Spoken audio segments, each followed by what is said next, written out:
بسم اللہ الرحمن الرحیم۔ السلام علیکم ورحمۃ اللہ۔ پیارے بہن بھائیوں، روزانہ کی اسلامک سٹوریز کے لیے پلیز ہمارے چینل کو سبسکرائب کر دیں۔ نبی اکرم صلی اللہ علیہ وسلم کے پاس ایک غریب شخص آیا اور عرض کرنے لگا کہ میرا ہاتھ بہت تنگ ہے، میں بہت ہی زیادہ غریب ہوں، کوئی ایسی تجویز بتا دیجئے کہ میں امیر ہو جاؤں، میں مالدار بن جاؤں۔ نبی کریم صلی اللہ علیہ وسلم نے اس کو ایسی تجویز بتائی کہ وہ غریب شخص تو کچھ ہی دنوں میں بہت ہی مالدار ہو گیا۔ حضور صلی اللہ علیہ وسلم نے اس شخص کو یہ تجویز بتائی۔ اللہ کے پیارے حبیب حضرت محمد مصطفیٰ صلی اللہ علیہ وسلم سراپے رحمت اور صبر و تحمل کا پیکر عظیم تھے۔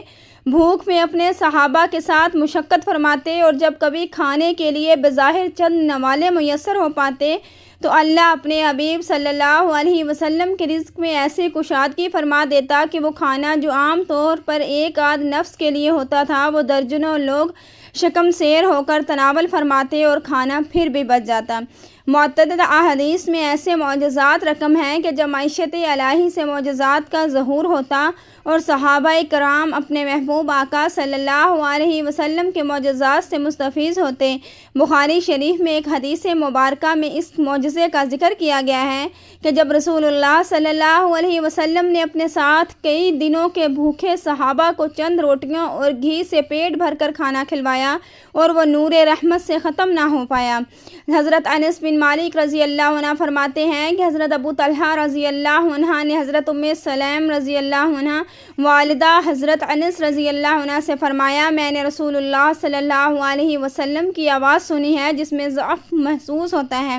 میرا خیال ہے کہ آپ صلی اللہ علیہ وسلم بھوکے ہیں، کیا تمہارے پاس کھانے کی کوئی چیز موجود ہے؟ انہوں نے اس بات میں جواب دیا اور چند جوں کی روٹیاں نکال لائیں، پھر اپنا ایک دوپٹہ نکالا اور اس کے ایک پلے روٹیاں لپیٹ دیں، پھر روٹیاں میرے سپرد کر کے باقی دوپٹہ مجھے اڑا دیا اور مجھے رسول اللہ صلی اللہ علیہ وسلم کی جانب روانہ کر دیا۔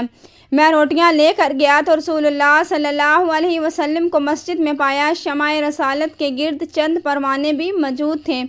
پاس جا کر کھڑا ہو گیا تو حضور نبی اکرم صلی اللہ علیہ وسلم نے فرمایا، کیا تمہیں ابو طلحہ نے کھانا دے کر بھیجا ہے؟ میں نے عرض گزار ہوا، ہاں۔ پس حضور نبی اکرم صلی اللہ علیہ وسلم نے اپنے ساتھیوں سے فرمایا، کھڑے ہو جاؤ۔ پھر آپ صلی اللہ علیہ وسلم چل پڑے۔ میں ان سے آگے چل دیا اور جا کر حضرت ابو طلحہ رضی اللہ عنہ کو بتا دیا۔ حضرت ابو طلحہ رضی اللہ عنہ فرمایا، اے ام سلیم، تو رسول اللہ صلی اللہ علیہ وسلم لوگوں کو لے کر غریب خانے میں تشریف لا رہے ہیں اور ہمارے پاس انہیں کھلانے کے لیے کچھ بھی نہیں۔ عرض گزار ہوئیں، اللہ اور اس کا رسول صلی اللہ علیہ وسلم ہی بہتر جانتے ہیں۔ پس حضرت طلحہ رضی اللہ عنہ فوراً رسول اللہ صلی اللہ علیہ وسلم کے استقبال کو نکل کھڑے ہوئے، یہاں تک کہ رسول خدا صلی اللہ علیہ وسلم کے پاس جا پہنچے۔ پس رسول اللہ صلی اللہ علیہ وسلم نے حضرت ابو طلحہ رضی اللہ عنہ کو ساتھ لیا اور ان کے گھر جلوہ فرما ہو گئے۔ پھر رسول اللہ صلی اللہ علیہ وسلم نے فرمایا، اے ام سلیم، جو کچھ تمہارے پاس ہے لے آؤ۔ انہوں نے وہی روٹیاں حاضر خدمت کر دیں۔ پھر رسول اللہ صلی اللہ علیہ وسلم نے ان کے ٹکڑے کرنے کا حکم فرمایا اور حضرت ام سلیم رضی اللہ عنہا نے سالن کی جگہ کپی سے سارا گھی نکال لیا۔ پھر رسول اللہ صلی اللہ علیہ وسلم نے اس پر وہی کچھ پڑھا جو خدا نے چاہا۔ پھر فرمایا کہ 10 آدمیوں کو کھانے کے لیے بلا لو۔ پس انہوں نے سیر ہو کر کھانا کھا لیا اور چلے گئے۔ پھر فرمایا 10 آدمی کھانے کے لیے اور بلا لو۔ چنانچہ وہ بھی سیر ہو کر چلے گئے۔ پھر 10 آدمیوں کو کھانے کے لیے اور بلا لو۔ پس انہیں بھی بلایا گیا، وہ بھی شکم سیر ہو کر پیٹ بھر کر کھا چکے اور چلے گئے۔ پھر 10 آدمیوں کو بلانے کے لیے فرمایا گیا اور اسی طرح یہ جملہ حضرت نے شکم سیر ہو کر کھانا کھلایا۔ جملہ مہمان 70 یا 80 افراد تھے۔ حضرت عائشہ صدیقہ رضی اللہ عنہ فرماتی ہیں کہ حضرت محمد مصطفیٰ صلی اللہ علیہ وسلم گھر میں تشریف لائے اور ایک روٹی کا ٹکڑا زمین پر پڑا ہوا دیکھا۔ آپ نے اس کو اٹھایا، صاف کیا اور کھا لیا۔ حضور مکرم صلی اللہ علیہ وسلم نے حضرت عائشہ صدیقہ رضی اللہ عنہ کو فرمایا، اچھی چیز کا احترام کیا کرو، روٹی جب کسی سے بھاگتی ہے تو لوٹ کر واپس نہیں آتی۔ اچھی چیز سے یہ بھی مراد ہے کہ اللہ کی دی ہوئی دوسری اشیاء کی بھی قدر کیا کرو، اگر بچ جائے تو کوئی غریب ہی ہو اس کو دے دی جائے، ایک غریب کی آنت ہوگی، ضائع ہونے سے رزق بچ جائے گا۔ آپ کو دعا بھی ملے گی، نیکی بھی۔ غفلت و تکبر سے جو اللہ کے رزق جیسے نعمت کی ناقدری کرتے ہیں، جو گناہ میں شامل ہے، گناہ کی وجہ سے اللہ کی امداد بند ہو جاتی ہے کہ اللہ تعالیٰ فرماتا ہے اے ایمان والو، اگر تم اللہ کی مدد یعنی اطاعت کرو گے تو اللہ تمہاری مدد کرے گا۔ سورہ محمد۔ حضرت انس بن مالک رضی اللہ عنہ سے روایت ہے کہ رسول اللہ صلی اللہ علیہ وسلم نے جب کھانا تناول فرما لیتے تو تینوں انگلیوں کو چاٹ لیا کرتے اور فرمایا کہ جب تم میں سے کسی کا نوالا گر جائے تو اسے صاف کر کر کھا لینا چاہیے اور اسے شیطان کے لیے نہ چھوڑیں، اور ہمیں حکم دیا گیا کہ پیالے کو صاف کر دیا کریں، کیونکہ تم میں سے کوئی نہیں جانتا کہ اس کے لیے کھانے کے کون سے حصے میں برکت رکھی گئی تھی۔ سنن ابو داؤد۔ حضرت علی رضی اللہ عنہ کے پاس ایک شخص آیا، اس نے حضرت علی رضی اللہ عنہ سے فرمایا کہ مجھے کچھ عطا کریں، میں تنگ دست ہوں۔ حضرت علی رضی اللہ عنہ کے پاس اس وقت دینے کے لیے کوئی بھی چیز موجود نہ تھی۔ آپ نے 10 مرتبہ درود پاک پڑھ کر اس کی ہتھیلی پر پھونک مار دی اور فرمایا کہ ہتھیلی بند کر دو۔ جب سائل باہر جا کر ہتھیلی کھولی تو ہتھیلی دیناروں سے بھری ہوئی تھی۔ یہ اللہ پاک اولیاء کرام کی فضیلتیں ہیں، معجزات ہیں جو اللہ پاک اپنے بندوں کو عطا کرتا ہے۔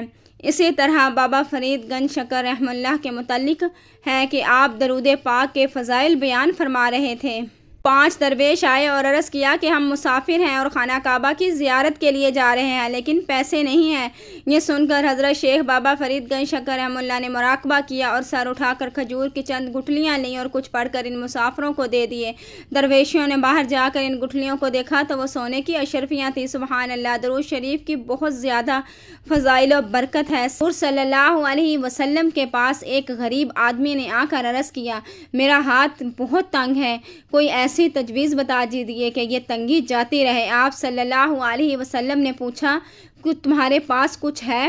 کہا صرف ایک دری اور ایک لکڑی کا پیالہ ہے۔ فرمایا دونوں چیزیں لے کر آؤ۔ غریب اسی وقت دری اور پیالہ لے آیا، جنہیں آپ صلی اللہ علیہ وسلم نے وہیں بیٹھے بیٹھے کسی کے ہاتھ 8 آنے میں بیچ دیا اور اسے دام دے کر فرمایا اس میں سے 4 آنے کی تم ایک کلہاڑی لے آؤ اور 4 آنے کا آٹا آج کے لیے گھر میں دے آ۔ تھوڑی دیر میں جب وہ آٹا گھر پہنچا کر اور کلہاڑی لے کر آپ صلی اللہ علیہ وسلم کی خدمت میں دوبارہ حاضر ہوا تو آپ صلی اللہ علیہ وسلم نے اپنے ہاتھ سے اس پر لکڑی کا دستہ لگا دیا اور فرمایا جاؤ ہر روز جنگل میں جا کر اس سے لکڑیاں کاٹ لایا کرو اور انہیں بیچ کر گھر کا خرچہ چلایا کرو۔ 15 دن بعد پھر آنا ہو اور ہمیں اپنا حال سنا جانا۔ غریب نے 15ویں دن آ کر عرض کی گھر کا خرچ چلا کر اس وقت میرے پاس 2 روپے موجود ہیں۔ آپ صلی اللہ علیہ وسلم بہت خوش ہوئے اور وہ شخص تھوڑے عرصے میں خوشحال ہو گیا۔ اللہ تعالی ہمیں بھی بہترین عمل کرنے کی توفیق عطا فرمائے اور ہمیں نیکوکاروں میں شامل کرے اور ہمارا خاتمہ بالایمان ہو، آمین ثم آمین۔ امید کرتے ہیں آپ کو یہ پیارا سا واقعہ ضرور پسند آیا ہوگا۔ اگر ویڈیو پسند آئی ہے تو لائک، شیئر اینڈ کمنٹ ضرور کیا کریں۔ Thanks for watching. اللہ حافظ۔